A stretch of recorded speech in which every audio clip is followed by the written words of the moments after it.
Kotlin multi-platform ecosystem is growing, and we have some questions about that. Like, how do you build a multi-platform SDK?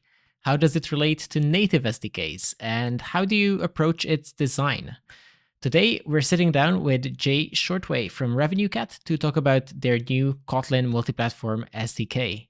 This is Talking Kotlin, and we are your hosts, Márton and Sebastian. Hi, Jay. Welcome to the show.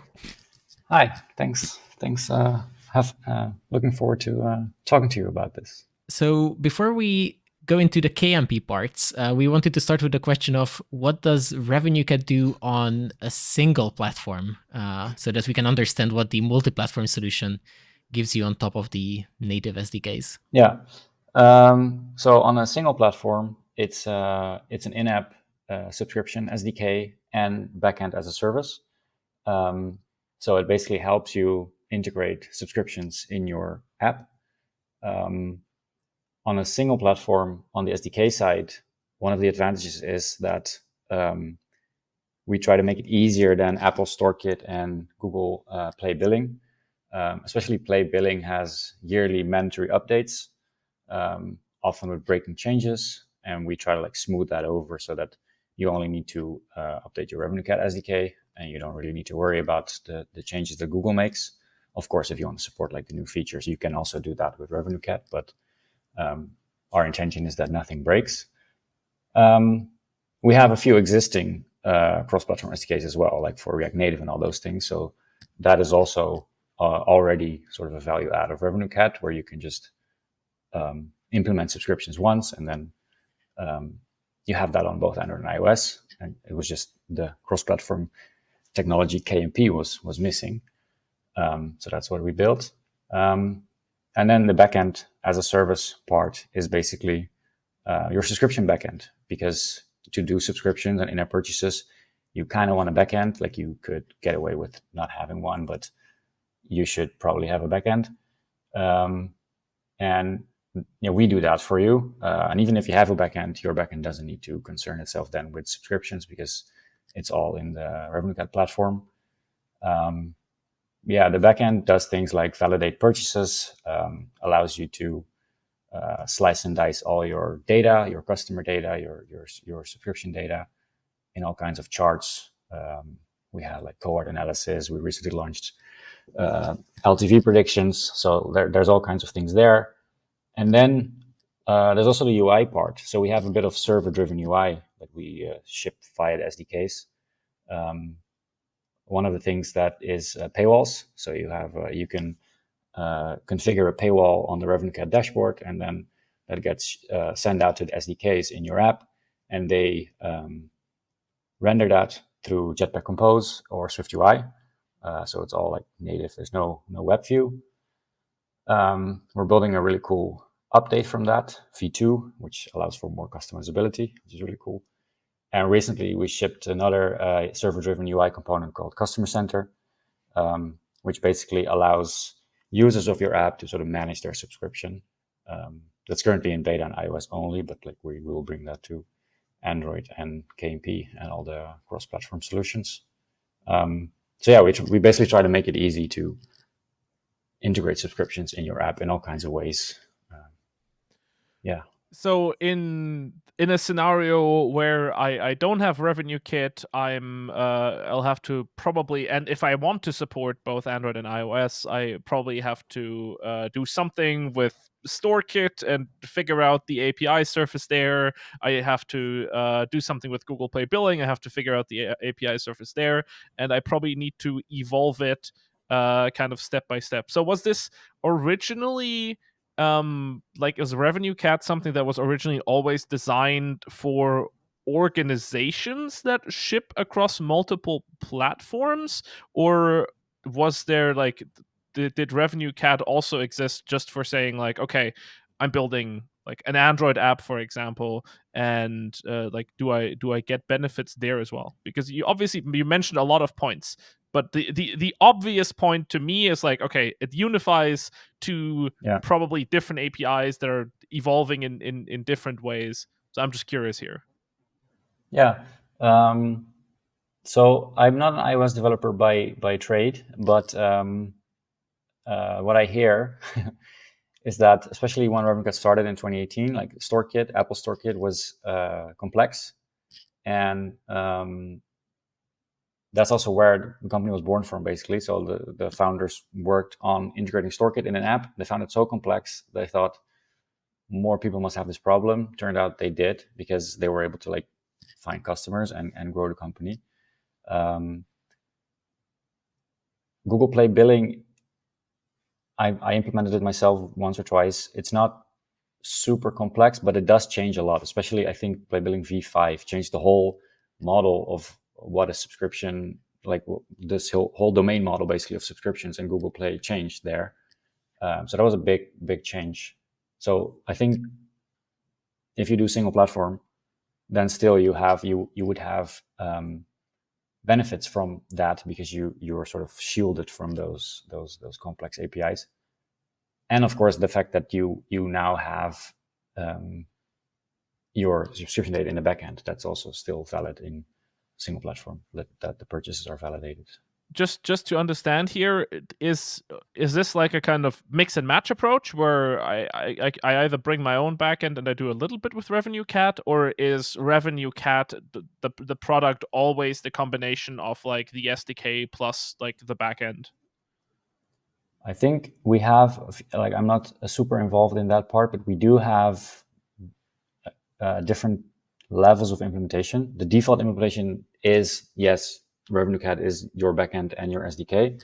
There are, of course, especially with like bigger customers that already have subscriptions implemented in their app and they want to move to RevenueCat, it's often difficult to move right away in one go.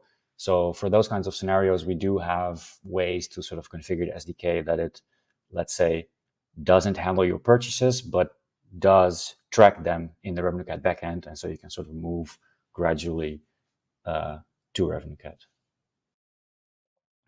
Okay, so it sounds to me, at least if we're looking at it, the whole idea of making the APIs easier, that's already a pretty big step. But of course, making two APIs that are not necessarily evolved in a way that is necessarily compatible with each other makes sense to me, that an SDK or a platform provides some value add here that especially most likely prevents some headaches. So now I'd love for us to dive a little bit into this whole Kotlin multi-platform SDK thing, and maybe we can talk a little bit more. You can give us maybe just an overview of the feature set that you come to expect specifically from the multi-platform part of it. Maybe also what platforms are supported.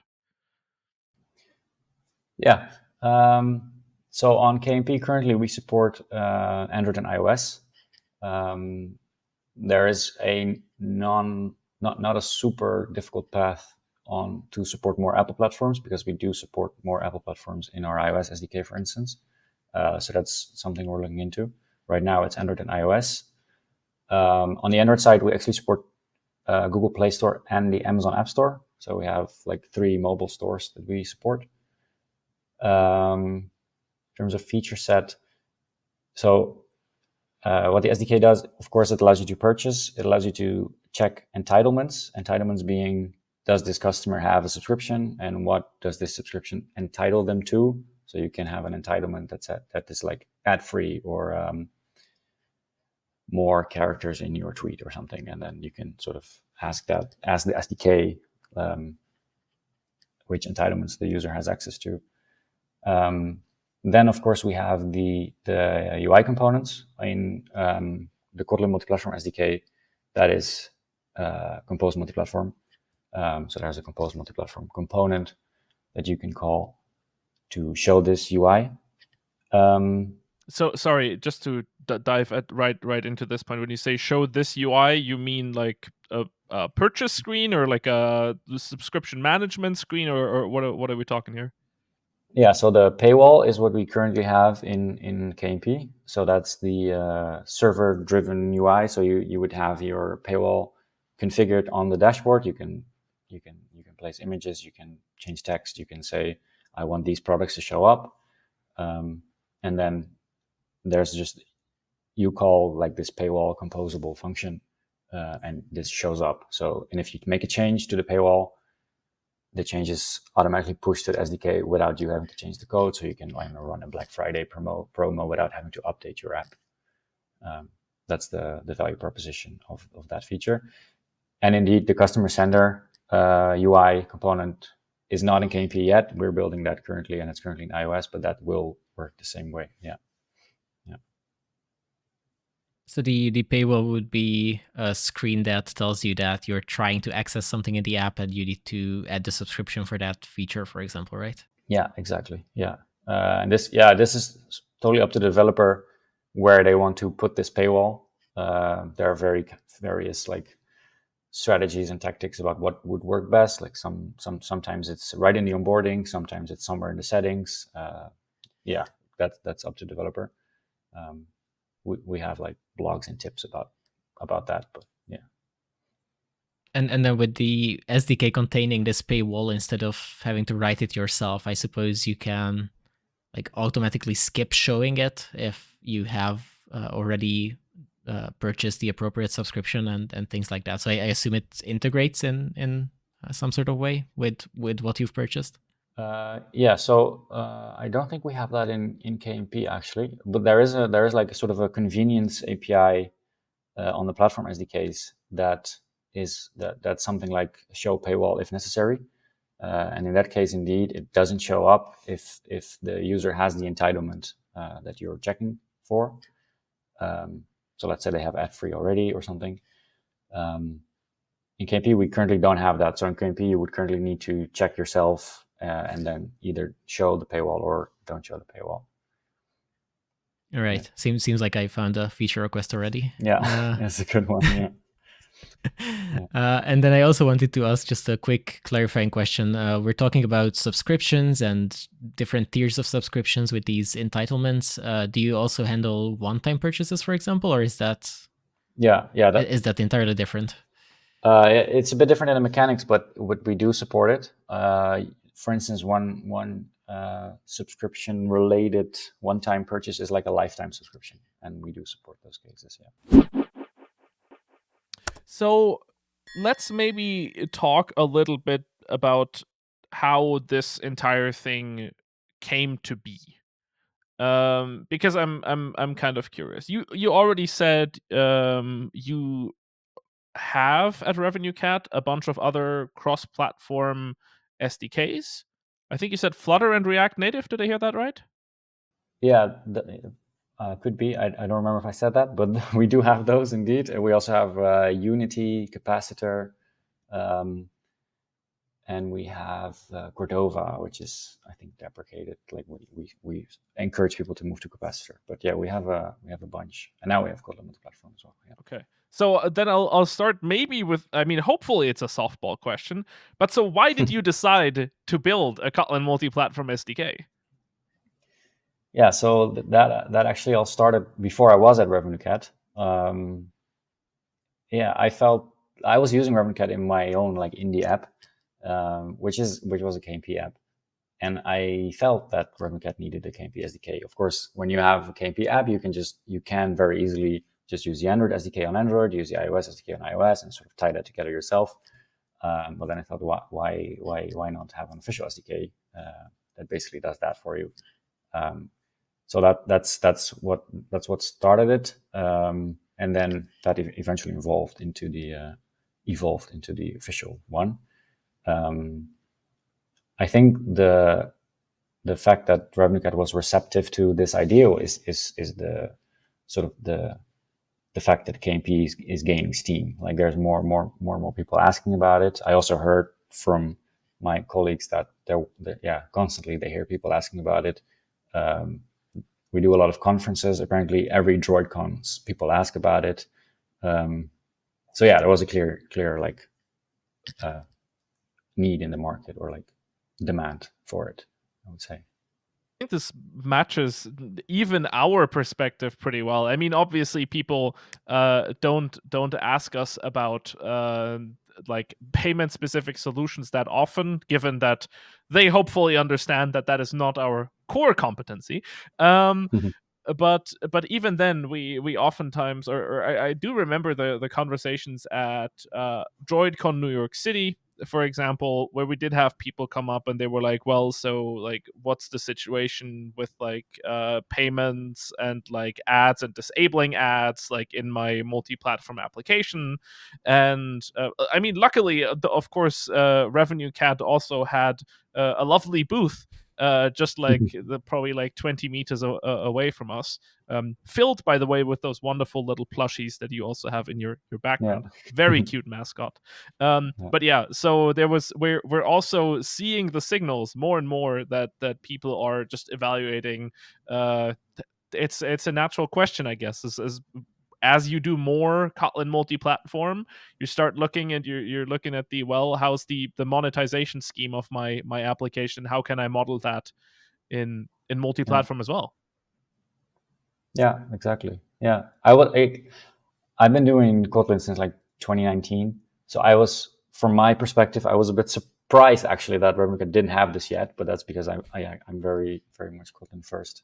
So that's also why like it drove me to start building that. But yeah. So, but you said you built it yourself, and now you work at RevenueCat. So I feel like there's a story there. Yeah. So I built it myself and applied to RevenueCat basically, and then I went through just the normal application process, and there was a role open, which I didn't know, but there was a role open back then. So yeah, it was basically a cold application, and that worked out. I'm very happy with that. So yeah, that's awesome. So were they already looking for someone to work on KMP, or was this a role for Android maybe, and then you've managed to sneak in your own existing multi-platform work, or sort of a hidden KMP advocate? No, this role. So the role is SDK engineer. Basically, our team is like the SDK team, and we're pretty much expected to be generalists. So everyone has their areas of expertise, but like everyone writes Kotlin, Swift, TypeScript, Dart, like all of those things. So it wasn't specifically like an Android role or a KMP role. It's more an SDK role. Right now, we skew a little bit, in terms of expertise to the Android side. So like we are also currently looking for iOS to sort of balance that out. But back then there was no, like that role was just open for whoever wanted to work on mobile SDKs, basically. Yeah. And that sounds like a great fit then for working on all of these cross-platform solutions as well. If you are expected to be generalists who can hop between the platforms and even the cross-platform frameworks, for example. Yeah, that's a great setup for adopting KMP. Yeah, exactly. Yeah. Now it also allows you. Yeah, go ahead. Yeah, I wanted to just add that it also really allows you to see, like, find good ideas in all the technologies, basically, which is really cool. Just get inspiration from all the parts. But I guess you're still, I mean, for an SDK that supports this many different combinations of platforms, right? You're kind of trying to provide, I guess, a good experience to anyone, right? Whether they're doing Unity, Capacitor, Flutter, React Native, Kotlin multi-platform, and so on. So now, what I'm curious about is, how do you approach this bit? Because I mean, I guess the naive solution would be to grab the 300-page spec of whatever it is you're trying to wrap and then just build it from scratch. But that doesn't seem particularly feasible, especially if you have like multiple teams that need to coordinate. So like how does the RevenueCat SDKs, maybe even plural, not just a multi-platform one, how do you folks approach that? Yeah, that's interesting indeed. So our platform libraries or platform SDKs, or the Android and iOS ones, those are basically the main ones. That's where all the feature development happens. That's where of course, we directly talk to the underlying platform and the stores. And then the multi-platforms ones are like a layer on top of that. We have an existing like common layer that helps integrating with other cross-platform solutions that are a bit less flexible than KMP. For instance, they need to often need to pass like dictionaries to their cross-platform solution and back. KMP doesn't have this problem, but like there was a common layer that helped with like creating those dictionaries and parsing those dictionaries back into the types. And then on top of that is like the React Native and the Flutter and the other cross-platform SDKs. KMP right now uses that as well, but doesn't use that layer as well, but more for consistency than for like that it's actually required. And it doesn't use any of the dictionaries because it doesn't need to. It can just talk to the types directly. So it does that. So that's basically the setup we have. And then we have a CI system called release trains, which every week basically just releases whatever we have on main. So that's also like sort of hands-off approach, which is pretty cool actually. This is, I think, this is very interesting, and I think it kind of hits maybe the core of maybe also the challenge that comes with introducing a multi-platform version of an already existing SDK.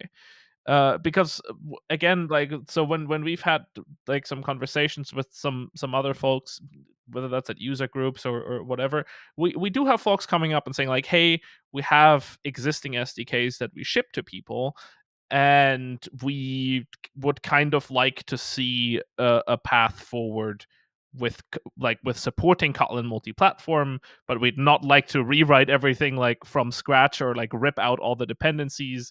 What can you do?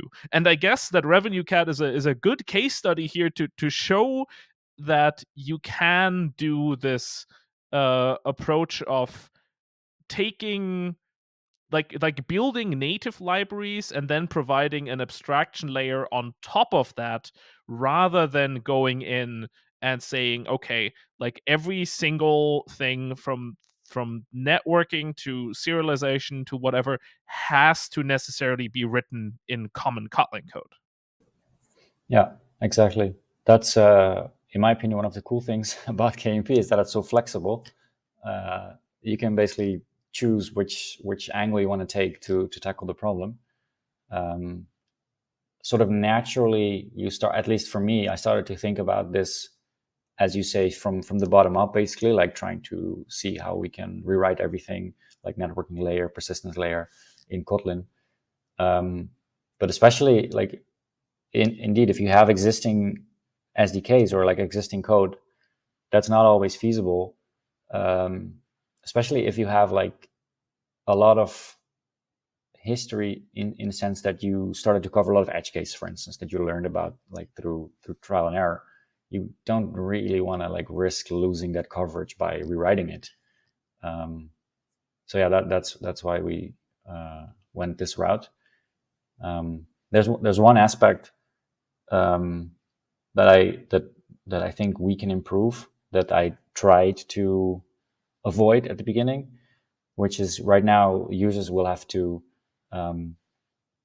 link our common layer on iOS, on their iOS project. They have to link that framework there because it's not like embedded in our KMP library. In the beginning, I tried to solve it, wasn't able to. I think my problem was that I was trying to embed the entire framework. We could have also probably embedded just like the .a file, basically like the archived code. Looking into that, like there's a really cool Gradle plugin that I discovered called swift-klib, which sort of does that for you. Looking into that maybe to avoid the need in the future for people to separately link the common library on iOS, because it's like, yeah, just it's not terrible, but I just don't really like that people have to do two things to integrate a library or like to specify the library. Sure, yeah, the fewer moving parts for the end users, the better. Yeah. Now just before we continue diving into all of this, it sounds like there's a lot of learnings here, and it sounds like probably if one were to be able to look at the code, one might also be able to extract some of these learnings for yourself. So what parts of RevenueCat or the Kotlin multi-platform part, is that all open source? Is it partly open source? What does that look like? All of it, like all the SDKs are open source. I think only our backend is not open source, but like all of it is open source. Okay, I mean that's great. That means there's, I think, a couple of really cool like learning that makes it naturally cool learning materials for people who might find themselves in the same situation with having two SDKs and wanting to slowly like bring them together, or just provide an abstracted layer. Yeah. So it's the KMP SDK purchases dash KMP in the RevenueCat org, and Android one is dash Android, iOS is dash iOS. So okay, it's all Go ahead. To keep going on the benefits of this approach, where you are building the cross-platform SDKs on top of native. So as I understand, you mentioned that there's a lot of changes in the native like billing SDKs, for example. So because you're building your cross-platform SDK on top of your own native SDK, which is already making it so that users don't have to perform large upgrades as the actual underlying API is changing. I suppose that also means that the cross-platform code doesn't need to change that much, because, being a client of your own native SDK, you already have some of those changes handled, right? Yeah.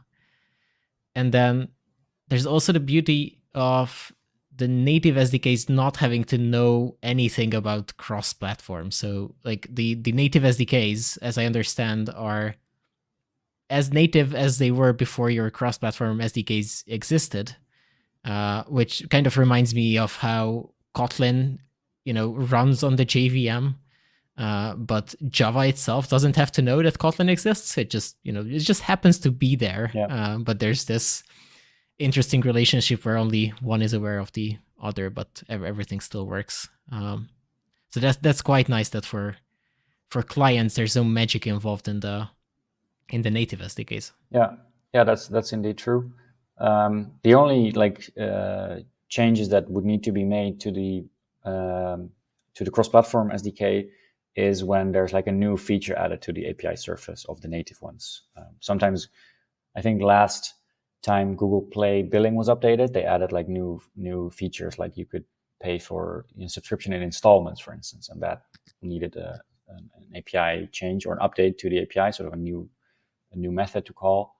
I think it was a new property actually, and that then needs to be like propagated to the cross-platform ones to also support that feature. But in terms of compatibility, it's very very seamless. Yeah. I do just want to dig into this because it was one of the points that made me curious. Of course, I mean technically the native SDKs don't have to know about KMP at all. But now the part that's interesting to me is how is the situation with like interfacing with the native SDKs? Can you just call everything that they expose, or do you ever find yourself in a situation where you're saying, well, if only the platform specific solution would have had a simpler interface, it would have been easier for me to abstract away for multi-platform, for example. Like, is there ever this kind of influence? Is there ever any like friction when it comes to interacting with your native SDKs?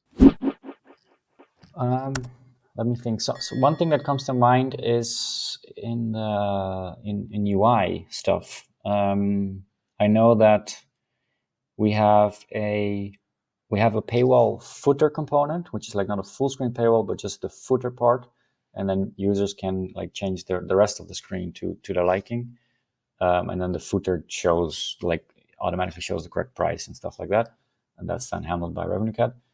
the footer can change size while it's on screen. Like the loading phase might be a little bit different size than the final phase, for instance, the final state. And for that, I think in the on the iOS side at least, because I remember I was working on that last week. On the iOS side, there's an additional callback specifically for the cross-platform SDKs that sort of tells the cross-platform SDKs that it changed size. And so that the cross-platform SDK can then modify that. And there was actually also an issue I ran into in KMP, or in the KMP RevenueCat SDK, where because we use Compose Multiplatform and then we sort of using interop to show this Swift UI thing through UIKit, and the Compose Multiplatform side didn't know the measurements of that footer part in the measurement phase. So we always sort of had to rely on that callback, which appeared after the measurement phase. So that always we would draw first and then we would know the height, and then we would sort of animate the thing in. But yeah, it's not really how it's meant to be used. I don't know. Maybe it's caused by our UIKit Swift UI layering, because I think also there's a few like proxy views and everything before you're actually at Swift UI in our iOS SDK. But I was able to solve that by checking the intrinsic size in the factory of the interop view, and then sort of passing that on to a custom layout modifier in the measurement phase. So then while it's being measured, it sort of takes the intrinsic size from UIKit and is able to show that before, or use that before it's being drawn. But I think, so that's the only thing that comes to mind. And that's, UI is always hard, especially if you're like interoping with multiple technologies, UIKit, Swift UI. I also know that there's still a bunch of ongoing work when it comes to the interop between Compose Multiplatform and Swift UI, and a bunch of refinements. So this is actually quite interesting to know. But I am very glad to hear you not mention like, I don't know, a dozen other possibilities where you're saying like, oh, the constructs exposed just don't really map into Kotlin that well. It's good to hear that doesn't seem to be at least the first thing that comes to mind. Reassures me, and hopefully reassures whoever might be building some KMP SDKs here. Yeah. I know what you're talking about, because in 2020 I built an app with KMP, like an iOS app mostly, and then we had some issues, like some things not being exposed nicely to like Swift and stuff like that. But here we don't really have that issue. I haven't really thought about why that is, but maybe because we define all of like the domain models also like in KMP, and then, or maybe we just don't have that very complex domain models. I don't know. So go ahead. So something I wanted to ask about was the different parts of your SDK that you publish. We read the blog post briefly, and it mentioned that on top of your core, which is like the business logic part, and then the UI, which I suppose is the optional compose components on top of it, which, by the way, is, again, a very nice experience for a KMP user, right? Because you have the flexibility of sharing UI or not sharing UI, depending on what kind of app and use cases you have. So we also saw that you have a couple different extension modules that you can pull in on top of these. So could you talk a bit about why those are required, or how those fit into the design of an SDK? Because that sounds like something very familiar coming from having built like Android SDKs before, where we used to do an RX adapter and a coroutine adapter and something else adapter. It sounds like you might have a familiar story there. Yeah, that might actually like the same familiarity that I have with those existing things. Indeed, is maybe also why this idea came to mind to do it this way. But basically, we didn't want to impose dependencies on people. So one of them is, for instance, the Kotlin X datetime extension. So in the common Kotlin code, all dates and times are basically milliseconds since Unix epoch, like since 1970. Because there's no, like, in the standard library, as far as I know, there's no like date or time concept. There's like the Kotlin X datetime library. So that's an extension because people might not be using that. I don't think it's version 1 yet. As far as I know, it's like 0.6 last time I looked. I know there are some other datetime libraries that support KMP. So I was like, as of now, this is not like the standard de facto solution for datetime in Kotlin. Let's make this an optional module so people can choose to use it or not. And that basically adds extension properties for every datetime thing, and that makes it an instant, which is a lot nicer to work with, of course, than longs. That's one. The other is more of my own preference, but I like to use typed errors. I like to avoid exception as control flow. And in my own apps, I'm using either for that from the Arrow project. And so we have an extension module for that, basically, that we have a few suspension functions, and then these add sort of overloads of those suspension functions that return either objects.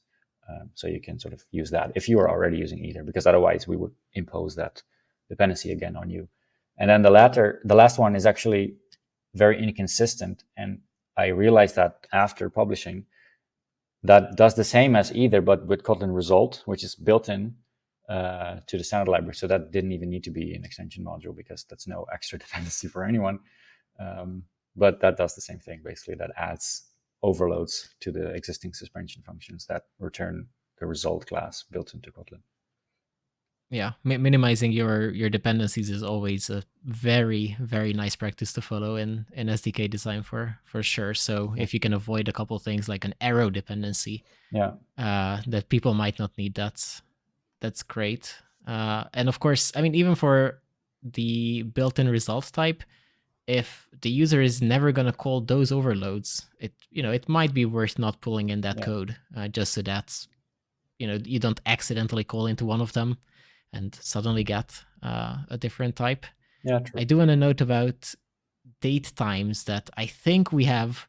I don't know how active this is, but I think we have an issue which is about moving instant to the standard library so that we could have at least a small bit of the datetime APIs there without an additional dependency. But I have no idea what the state of that is currently. I just know that it's ongoing somewhere.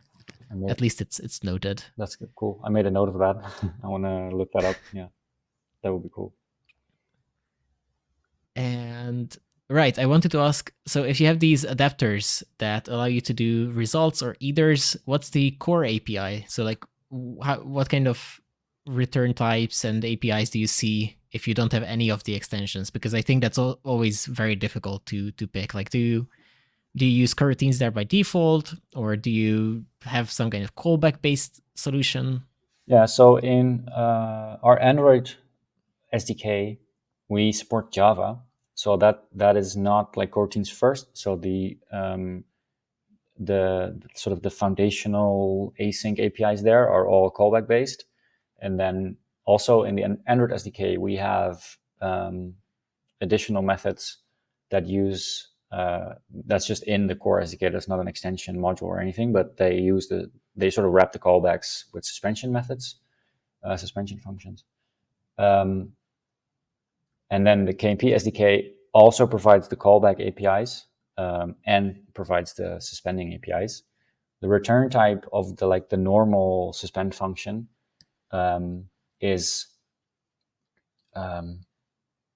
the success case, basically. Let's say if you ask customer info, you get a customer info object. So just a plain value, basically, that you asked for. Yeah. And then for error cases, I guess you just throw exceptions by default, and otherwise you wrap them? Yeah, we throw exceptions, yeah. Purchases exception. We have like a single exception type that is and of course cancellation exception. But like those two are being thrown by the suspension function. Yeah. Makes sense. So with a background in Android, but also a background in multi-platform, how did you approach like the design of the actual API surface? Because on the one hand, like you obviously get rid of a couple of constraints with regards to, for example, probably being able to go coroutines first. But on the other hand, of course, you're also like losing a bunch of the things that other platforms might provide you out of the box. You might need to do a bunch more conversion. You might need to figure out what the intersection is and how to map that. Like how did you approach this, and how did that also just like, I guess, feel from an emotional perspective, like trying to work these things out?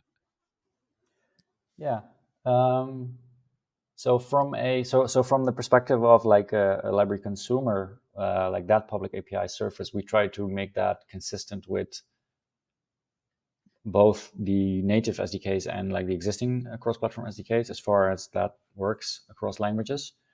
But then sort of how to design indeed like that layer and the cutoff, or like the communication layer between the public API like wrapper and the underlying native stuff.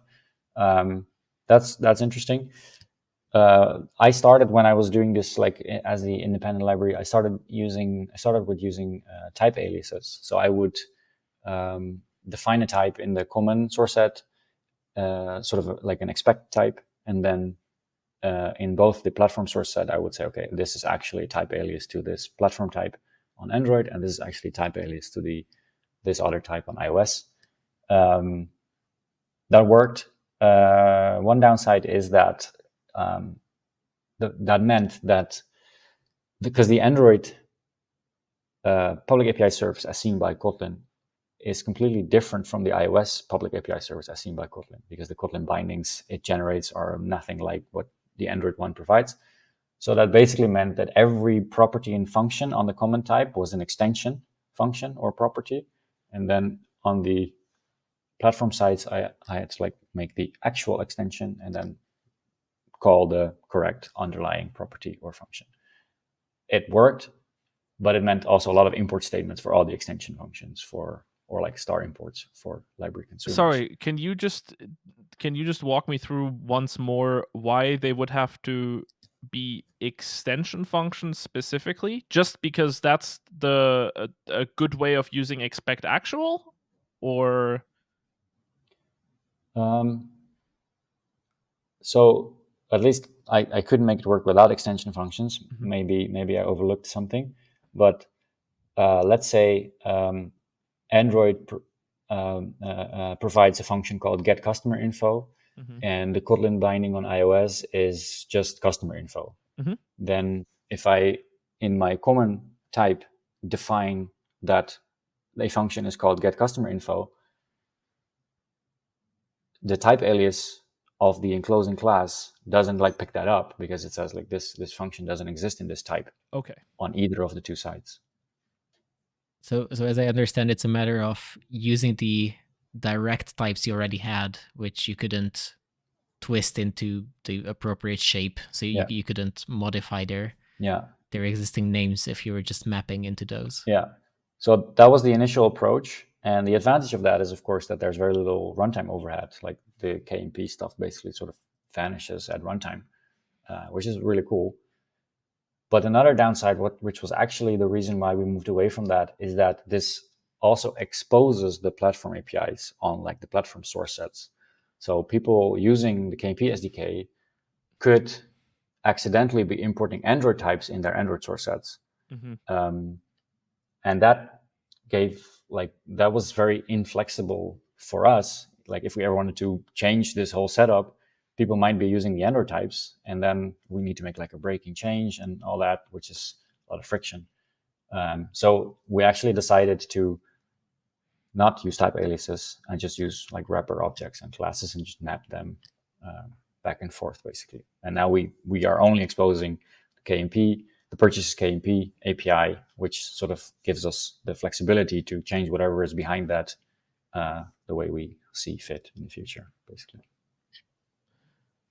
So is it just from my own understanding here, is all of this just done by you folks and your engineers who write this up, or do you like have some kind of like code generation infrastructure to make sure that, I don't know, the mapper objects always look the same? This is currently all done manually, but yeah, it's very, very timely of you to suggest that. We are actually looking into some code generation solutions that we might be able to use. Yeah. Oh, very cool. Yeah. I've been looking into some KSP myself. I've never used it, but so it was a good excuse also to play around with it. I mean, let us know how it goes. We're always interested in feedback on that. Yeah, will do. Speaking of feedback, do you have? Well, let's start with the positive part. Is there like a favorite thing about using KMP that we have not covered so far? Do you have some kind of favorite thing about the technology as you've been using it? Favorite thing? I like a lot of things about it. Been using it a lot. I think if I have to name like a few things that immediately come to mind is the flexibility that, as we already discussed, like you have so many ways you can tackle a problem, and the fact that it's like native on the platforms that it runs on. There's no you don't have to worry about crossing the J and I bridge or something. Like it's just you just call in code and it's all fine, basically. That's a lot of convenience for a developer. Yeah. Oh, and that Great. actually yeah. So I actually just remembered the old memory model. That was not great, but that's all gone. Wow, I can't believe I almost forgot entirely about that. Yeah. So yeah, no, now it's amazing. Yeah. Certain memories you just suppress. Yeah. That's also a perfect segue into the other feedback question. Is there anything that you still wish was improved? Anything that caused you to have long debugging sessions along the way, something that was difficult to understand? Or, as I also mentioned earlier, I've been looking into and trying a lot of like C interrupt stuff. Right now we use the CocoaPods extension to sort of automatically generate the bindings of our iOS framework. It would have, like, if I have like a wish list, it would be some way to easily use transitive dependencies in the iOS platform or like an Apple platform. Definitely doesn't need to be CocoaPods at all, but just like something that makes this easy to, as you would define an Android dependency and like your consumers don't have to worry about that.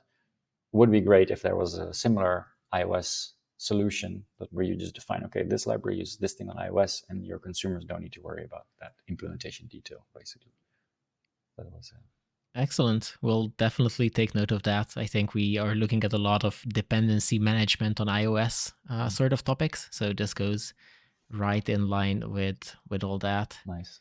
So overall, can we say that you're happy with the decision of getting started with KMP on, well, this SDK, but also just overall in your KMP journey? Yeah, you can definitely say that overall. Yeah. I personally, I default to like KMP for pretty much everything. Even if I have an idea for an Android app, I'm starting to think like, how can I also make this in KMP? So yeah, I'm very, very happy with the technology. Yes, definitely.